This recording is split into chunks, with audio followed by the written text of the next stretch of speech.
Karen Whitmore stood in her pristine kitchen at 5:47 a.m., clutching a laminated list of HOA violations while her coffee maker gurgled ominously in the background. She'd already spotted 3 infractions from her window. The Johnson's trash can was 2 inches too close to the sidewalk. Mrs. Chen had planted petunias in a shade of pink that was clearly flamingo sunset and not the approved rose blush. And worst of all, someone had parked a motorcycle in their driveway overnight. A clear violation of Section 12.3b of the Willowbrook Estates Community Guidelines. 20 minutes later, she was marching across the cul-de-sac in her sensible flats. Violation notices already printed and ready. "Excuse me," she called to Tom Martinez, who was loading his Harley into his garage. That vehicle was in clear view of the street for over 8 hours. "That's a $50 fine." Tom paused, wrench in hand. "Karen, it's my driveway. I own this house." "The community standards don't care about ownership, Tom. They care about property values." She thrust the pink slip toward him with the satisfaction of someone who just solved world hunger. But the morning's real victory came at 9 a.m. sharp, when Karen strutted into the emergency HOA meeting she'd called. Board President Janet Mills looked exhausted, probably from dealing with her husband's recent diagnosis. Karen thought dismissively, "Perfect timing." "Janet, I've been thinking," Karen announced, not bothering with pleasantries. "With everything you have going on at home, maybe it's time someone else took the reins. Someone with more availability." The room fell silent. Janet's coffee cup froze halfway to her lips. "I'm sorry, what?" "I'm calling for a vote of no confidence," Karen declared, pulling out a folder thick with documentation. "I have 17 signed complaints about delayed responses to violations, missed meetings, and general neglect of duties." Janet's face went white. "Karen, my husband is in chemotherapy. I told everyone I might need some flexibility. The community can't wait for personal problems to resolve themselves." Karen interrupted. "I nominate myself as interim president, effective immediately." Board member Dave Peterson shifted uncomfortably. "This seems pretty sudden, Karen. Maybe we should." "All in favor?" Karen's hand shot up.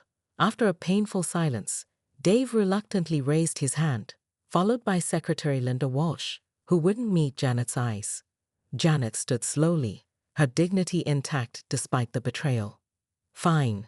But Karen, you have no idea what you're signing up for." She gathered her papers with shaking hands.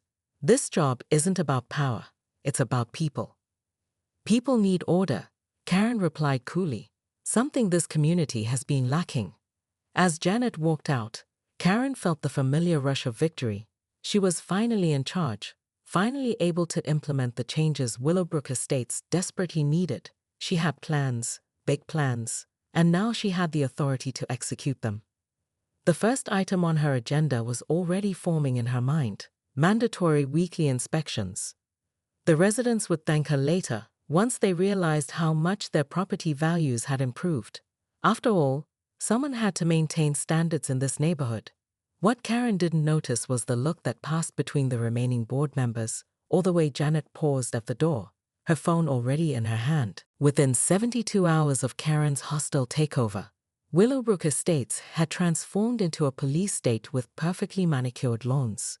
She'd issued 37 violations, called in a towing company to remove unauthorized vehicles, including a Girl Scout Mons Honda Civic that was parked 6 inches into the street, and somehow convinced the board to approve emergency funding for her Community Excellence Initiative. "Ma'am, you can't find me for my child's chalk art," protested Sarah Chen, standing on her driveway while her 6-year-old hid behind her legs. The rainbow hopscotch court looked innocent enough, but Karen's measuring tape told a different story. Temporary decorations require 48 hours advance notice and approval from the Aesthetic Standards Committee. Karen replied, writing furiously on her citation pad. "Plus, your daughter used blue chalk, which isn't on the approved color palette." "There's an approved color palette for chalk?" "As of yesterday, yes. I'll email you the 37-page guide." Karen tore off the pink slip with a flourish. $50, due within 10 business days. But Karen's masterpiece came that Thursday evening. the great mailbox purge of Willowbrook Estates. Armed with a clipboard, measuring tape, and 3 hired contractors, she marched from house to house, documenting every mailbox that deviated from the uniform aesthetic vision. "They're all coming down," she announced to the growing crowd of bewildered residents. "Every single one. Standard black posts, regulation height, approved font for house numbers only." "Karen, I just paid $800 for that custom mailbox," said Mike Rodriguez, protective of his beautiful wrought iron creation. "My wife made it herself." "Art is subjective, Mike. Property values are not." She gestured to the contractors. "Start with this one." That's when Tom Martinez stepped forward, his arms crossed. "Actually, Karen, they're not." The crowd turned toward him. Karen felt a flicker of uncertainty. "See, I did some digging after our little chat the other day," Tom continued, pulling out his phone. "Turns out, you can't actually enforce half these rules. And the emergency funding you approved? That requires a full board vote with 7 days' notice to residents." Karen's pen stopped moving. That's not correct. I have the authority." "You have interim authority over existing rules," interrupted Janet Mills, emerging from the crowd with a thick folder. She looked healthier than she had in weeks, energized by purpose. "But you can't create new ones without proper procedure. I spent the last 3 days reviewing every single violation you've issued." The crowd pressed closer. Karen felt the walls closing in. 31 of your 37 citations are invalid," Janet continued. "The mailbox replacement project violates 3 different municipal codes. And your approved color palette? That requires homeowner approval, which you never sought." Karen's voice cracked slightly.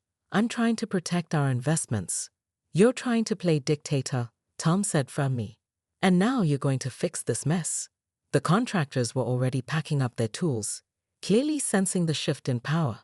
Karen watched her perfect vision crumbling around her, the residents staring at her with a mixture of anger and something worse, pity.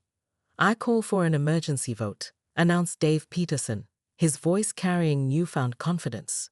"All in favor of removing Karen Whitmore from the position of interim president." Hands shot up throughout the crowd, not just board members, but residents, kids, even Mrs. Patterson's ancient corgi seemed to be voting against her. Karen stood alone in the middle of the street, surrounded by the community she tried so hard to control. For the first time in years, she had no clipboard, no measuring tape, no authority to hide behind. "This isn't over," she whispered, but her voice carried no conviction. Janet approached her with unexpected gentleness. "Karen, why don't you come inside? Let's talk about what's really going on here." As the crowd dispersed, Karen found herself following Janet toward her house, suddenly unsure of everything she thought she knew about power, community, and herself. Behind them, Tom Martinez was already organizing a neighborhood barbecue to celebrate their freedom. But in Karen's pocket, her phone buzzed with a text from an unknown number. "Saw the news about your HOA troubles. We have a proposition for you. Hinewood Heights Management Company." Karen's grip tightened on the phone. Maybe this wasn't over after all.